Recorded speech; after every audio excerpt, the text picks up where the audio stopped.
Hello बच्चों, आज हम करेंगे पार्ट 8 पृथ्वी। पृथ्वी एक कविता है। आप पृथ्वी के बारे में जानते ही हो बेटा कि पृथ्वी सारे ग्रहों में ऐसा ग्रह है जहाँ पर जीवन संभव है, क्योंकि यहाँ पर जल है, वायु है। ठीक है बेटा, तो हम कविता शुरू करते हैं। पृथ्वी कहती मैं चलती हूँ, हाँ चलती ही रहती हूँ, अपनी धुरी पर घूमती रहती, रात और दिन करती हूँ।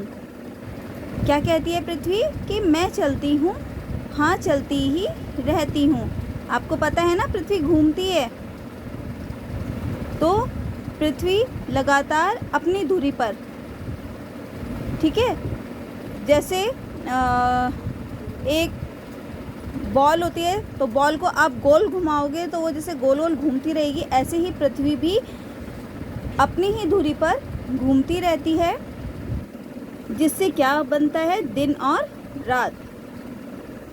सूरज की मैं करूं परिक्रमा, परिक्रमा होता है चक्कर लगाना चारों ओर, तो पृथ्वी क्या करती है, सूरज की परिक्रमा करती है, सूरज के चक्कर लगाती है एक वर्ष में एक ही बार।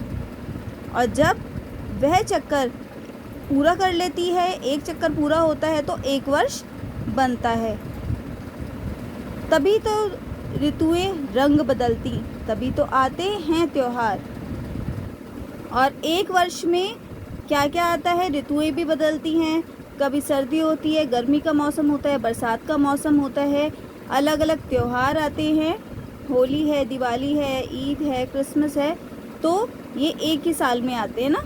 इसीलिए यहाँ पर बताया गया है कि सूरज की मैं करूँ परिक्रमा एक वर्ष में एक ही बार। एक वर्ष में जब सूरज की परिक्रमा पृथ्वी पूरी कर लेती है तो उसी वर्ष में क्या क्या आते हैं, ऋतुएं भी रंग बदलती हैं और सभी त्योहार भी आते हैं। मैं चलती हूँ, तुम भी मेरे संग संग चलते रहते हो।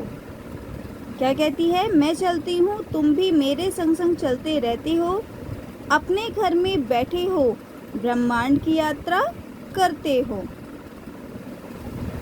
तो इसमें पृथ्वी क्या कह रही है कि पृथ्वी चलती रहती है, तो पृथ्वी घूमती रहती है, तो हम पृथ्वी पर रहते हैं, तो हम भी पृथ्वी के साथ साथ घूमते ही रहते हैं, पर हमें पता नहीं चलता।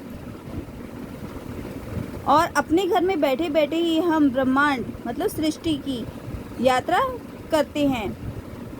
चंदा को मैं बांध कर रखती, चंदा मतलब चांद को मैं बांध कर रखती, जो मेरे संग संग चलता है, कभी वह छोटा कभी बड़ा वह, जाने कितने रूप बदलता है। मतलब चंदा को बांध के रखने से मतलब यहाँ पर ये है बेटा कि आप कभी बाहर जाते हो या चलते हैं आप रात में, तो आपने देखा कि आपको लगता है कि चांद भी मेरे साथ साथ चल रहा है, लगता होगा ना आपको।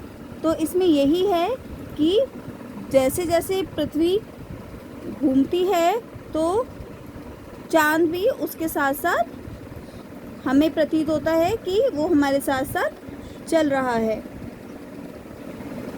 और चांद कभी छोटा कभी बड़ा होता है, किस वजह से, क्योंकि पृथ्वी घूमती है। ठीक है ना। इस कविता में क्या बताया गया है कि पृथ्वी सूर्य के चारों ओर घूमने से ऋतुएं बनती हैं, त्योहार आते हैं, और अपनी धुरी पर उसके घूमने से दिन और रात होते हैं। वह चांद को अपने साथ घुमाती है और मानव को भी अपने साथ साथ समस्त ब्रह्मांड की सैर करवा देती है।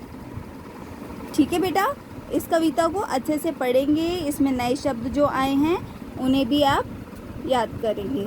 धन्यवाद।